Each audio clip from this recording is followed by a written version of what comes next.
తాకట్టులో ఉన్న బంగారాన్ని విడిపించి ఆ రోజు ఆన్లైన్ రేటుకే మేము కొంటాం. Sharma gold company. ఫైనాన్షియల్ గా మీరే మొత్తం ఫైనాన్షియల్గా కాదు సార్, ఆయనకి ఆయన హాస్పిటల్లో ఉన్నప్పుడు ఫైనాన్షియల్గా ఏమి ఇబ్బంది లేదు సార్, అస్సలు ఇబ్బంది పడలేదు. క్యాన్సర్ కదమ్మా, చాలా అయినా సరే డబ్బులు వచ్చేవి. ఆయన ఫ్యాన్స్ ఉన్నారు కదా, ప్రతి ఒక్కళ్ళు ఏం వచ్చారండి. అసలు యశోద హాస్పిటల్లో ఫుల్ పర్మిషన్ ఇచ్చేశారు. కాంతారావు గారు రూమ్ కోసం ఎవరు వచ్చినా సరే వదలండి, ఆపకండి వాళ్ళని అని వాళ్ళే ఇచ్చారు. ఇస్తే వాళ్ళు వచ్చేవారు సార్, ఒక టైం అంటూ లేదు, వచ్చేవారు, ఏదన్నా ఒక కవర్ చేతిలో పెట్టేసి వెళ్ళిపోయేవాడు. అట్లా బాగానే వచ్చింది సార్. తర్వాత విజయశాంతి గారు కూడా ఇచ్చారు డబ్బులు.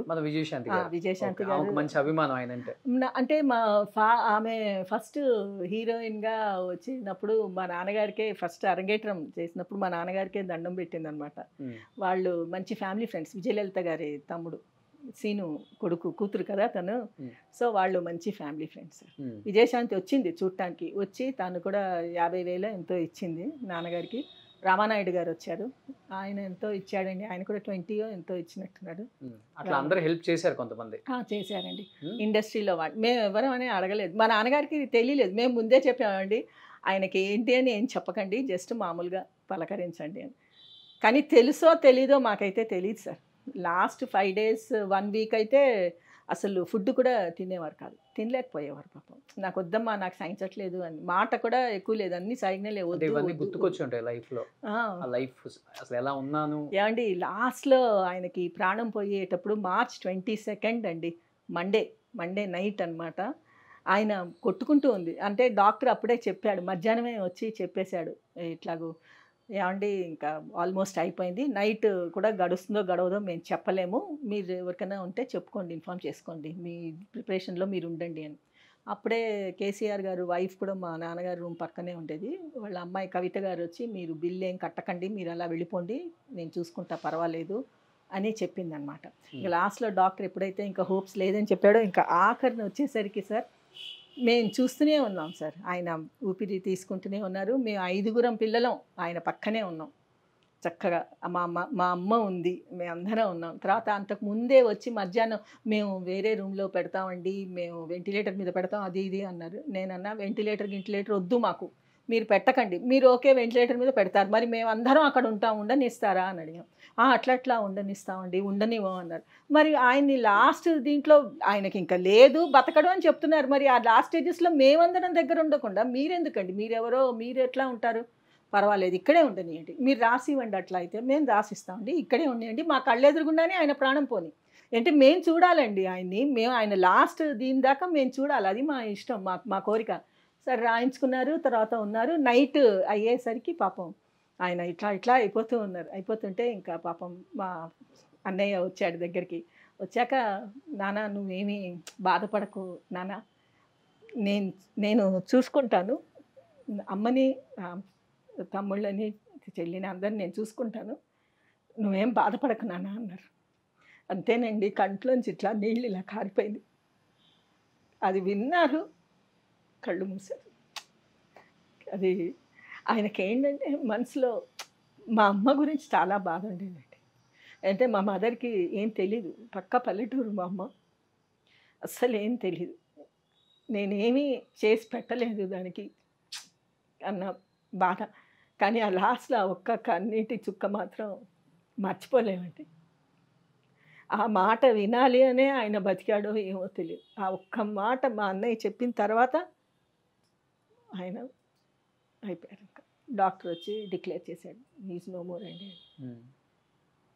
చూడాలండి నల్లకుంట మొత్తం పబ్లిక్ ఎట్లా వచ్చారంటే, మా ఫాదరు చనిపోయేటప్పుడు ఏమండి ఎవ్వరికి ఒక్క రూపాయి అప్పు లేకుండా పోయారండి ఆయన, ఒక్క రూపాయి. కానీ పోగొట్టుకున్నారే కానీ ఆయన ఎవ్వరికి అప్పు లేడండి. చాకలాడవని, సరుకులు కొట్టవని, న్యూస్ పేపర్ వాడవని, పాల వాడవని, ఎవ్వరు మాకు ఇవ్వాలి. ఎందుకంటే 1st తారీఖు వచ్చింది అనుకోండి, కవర్లో డబ్బులు పెట్టేసేవారు, ఇదిగో ఇది పాలకి, ఇది రెంట్కి, ఇది కూరగాయల కోసం హైమా, ఇది ఇంటి సరుకుల కోసం అని చెప్పి అన్ని కవర్లలో పెట్టి ఉంచేవారు రెడీగా.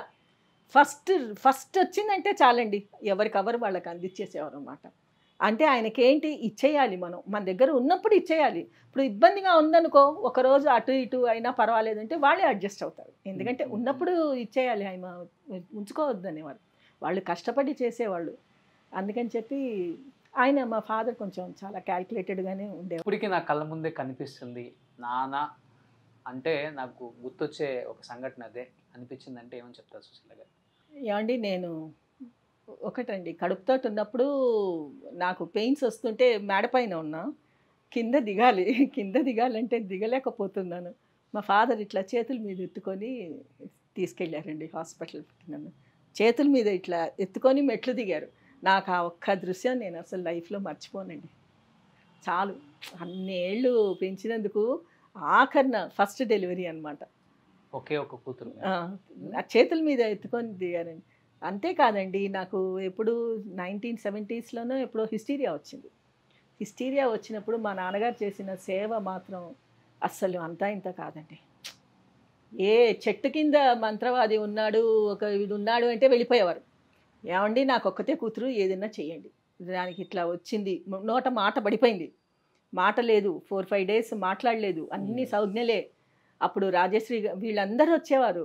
రాజుబాబు వచ్చాడు ఒకసారి, ఇదిగో నువ్వు మాట్లాడతావు సుశీల, నేను చెప్తున్నాను నువ్వు మాట్లాడతావు, రాదు అన్న బెట్టు చూడు, నువ్వు మాట్లాడితే నేను నీకు పర్చీర కొనిస్తా, ఒకవేళ నువ్వు మాట్లాడి నువ్వేం కొనిస్తావు, నేనైతే పర్చీర కొనిస్తాను, నువ్వేం ఇస్తావు అంటే ఇట్లా సాయిగా చేసా. అంటే ఏంటి రూపాయి ఇస్తావా, కాదన్నా, 100 కాదన్నా, ఎంత అంటే 1000 ఇస్తాం అన్నాను. అంటే సరే అయితే సరే అని. ఏమండి నాకు మాట రాగానే ఫస్ట్ మా నాన్న అంటే అదే విధంగా భయపెట్టిచ్చేసి మాట చెక్ చేశారు. రాజుబాబు గారికి ఫోన్ చేసి చెప్తే చీర తీసుకొని వచ్చాడు. మా నాన్నగారు వెంటనే 1000 రూపాయలు ఇచ్చి నువ్వు కూడా ఇచ్చేయమ్మా అన్నారు. రాజుబాబు గారికి అంత క్లోజ్ ఇంటిమసీ అండి మా ఫ్యామిలీ. నాన్నగారితో బాగా క్లోజ్గా ఉండే యాక్టర్స్ ఎవరు ఆ రోజుల్లో? యాక్టర్స్ అంటే కొంచెం రాజనాల గారు, ప్రతిజ్ఞ సినిమాతో ఫస్ట్ సినిమా హీరో, విలన్. తర్వాత సావిత్రి గారికి కూడా అదే ఫస్ట్ పిక్చర్ అండి. రిలీజ్ అవ్వటం దేవదాస్ అయింది కానీ ఫస్ట్ పిక్చర్ ప్రతిజ్ఞ.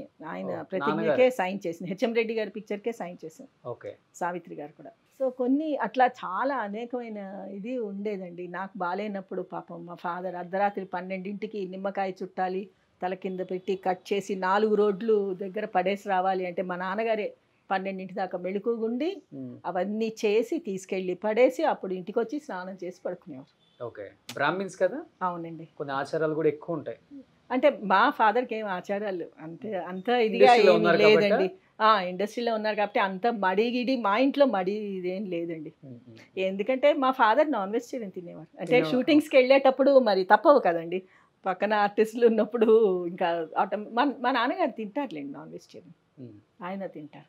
ఓకే, మేము కూడా మా అమ్మ కూడా ఎప్పుడు అబ్జెక్ట్ చేయలేదు. ఒక్కటే మీరు చెప్పండి నేను వండుతా అంటే హైమా నువ్వు నాన్ వెజిటేరియన్ వండిన రోజు నేను నాన్ వెజిటేరియన్ తింటమే మానేస్తాను అన్నారు మా నాన్నగారు. వద్దమ్మా అస్సలు వద్దు, ఎగ్ మాత్రం వండుతుంది మా అమ్మ. సుమన్ టీవీలో మీ పర్సనల్ అండ్ బిజినెస్ ప్రమోషన్స్ కోసం కింది నెంబర్కి కాంటాక్ట్ చేయండి.